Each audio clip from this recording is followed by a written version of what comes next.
My name is Akil Parker. I am a math professor at Cheney University, and I'm also the founder and CEO of AllThisMath. We started out as a private math tutoring company, but we also do educational consulting. We have partnerships with a couple of schools so far. And also we have an online presence. I've created a YouTube channel where I create math videos, instructional math videos that are also infused with African and African-American history. Two of the main deficiencies with young people in the African-American community is competency in mathematics and also competency in terms of cultural awareness and historical awareness. So I wanted to just merge the two anyway. This is a more kind of what I consider like an African-centered approach, where we're saying, okay, we're gonna create word problems and math problems that speak to the culture and the history of the students in the classroom. So that's kind of a little kind of synopsis of what Histomatics is. Why is it important for people of color or students of color to see themselves in even their textbooks, even when we're talking about just math? Yeah. It makes you want to participate. You want to be able to see yourself in the content.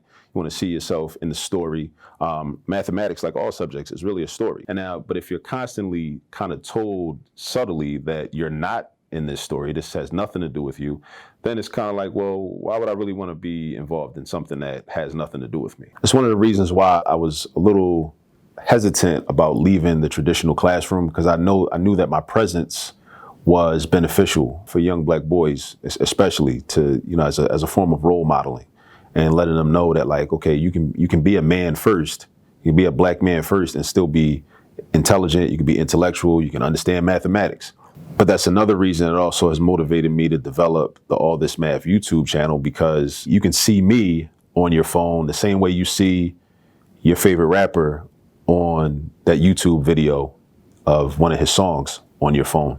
So you may feel a connection with your favorite rapper. You can still feel the connection with me, as if you were sitting in my classroom and I'm showing you how to use the quadratic formula to solve a quadratic equation or find the discriminant or whatever topic I might be doing. Can you please tell us a little bit about your experience working for the Philadelphia School District as a teacher? Prior to working with the School District of Philadelphia, I worked for different charter schools, which are still public schools under the umbrella of the School District of Philadelphia, but I worked in different charter schools for a total of 16 years. I worked in traditional Philadelphia public schools for 3 years. I taught at Central High School for 1 year on special assignment, and then I taught at Overbrook High School for 2 years. All together, started out, teaching in 2005 as a long-term substitute at Mariana Brissetti Academy. For those that don't know, can you explain what a long-term sub is, and was that common in the Philadelphia School District? Yes. So a long-term sub is a substitute that has an assignment. Well, there'll be at least more than one day. And what does that say that so many teachers in the school district had to call out? Is this problematic, or? I think it's very problematic.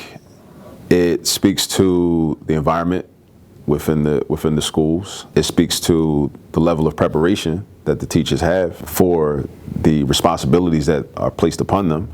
I had students, tell me that they haven't had a math teacher all year. In all fairness to teachers, it's very difficult to teach in many, classrooms, because you have students that, for various reasons, just are not prepared to learn or are not interested in learning on that particular day. And also, the way the classes are rostered, maybe the class is overcrowded. Maybe there's too many students in the classroom.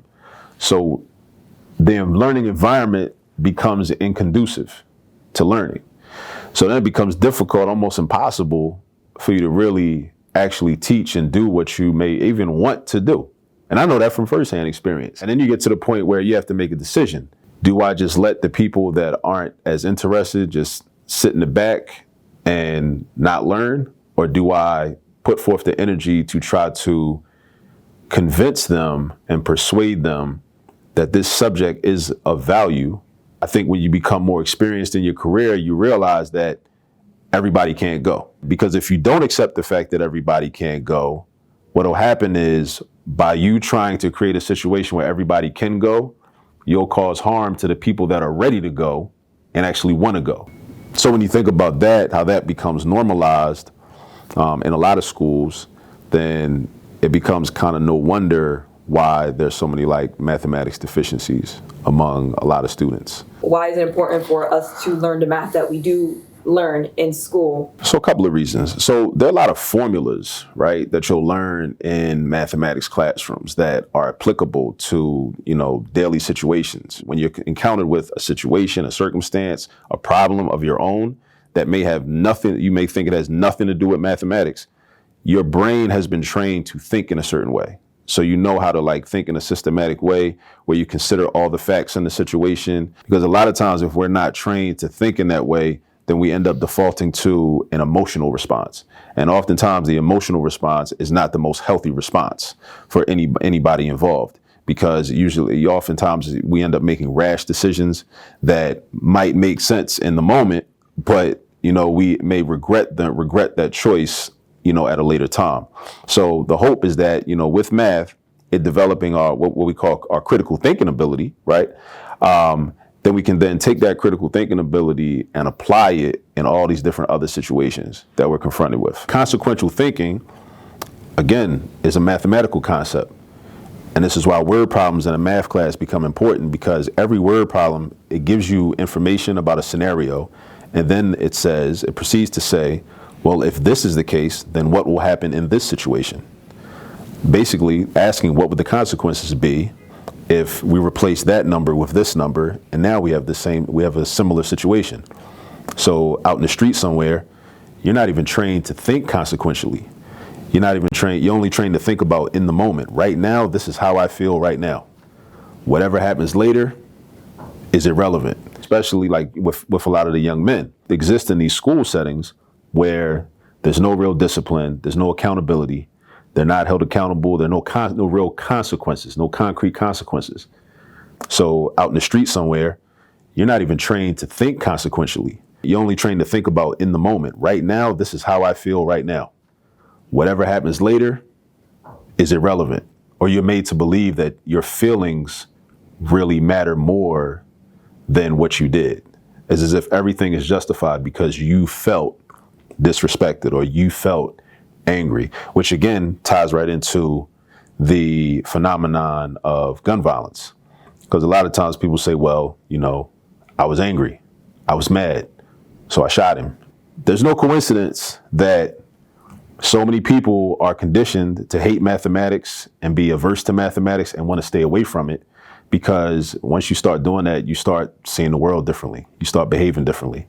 And a lot of the young people in Philadelphia and cities like it that are participants and the actors in gun violence, they'll stop being that, because now they're thinking differently now.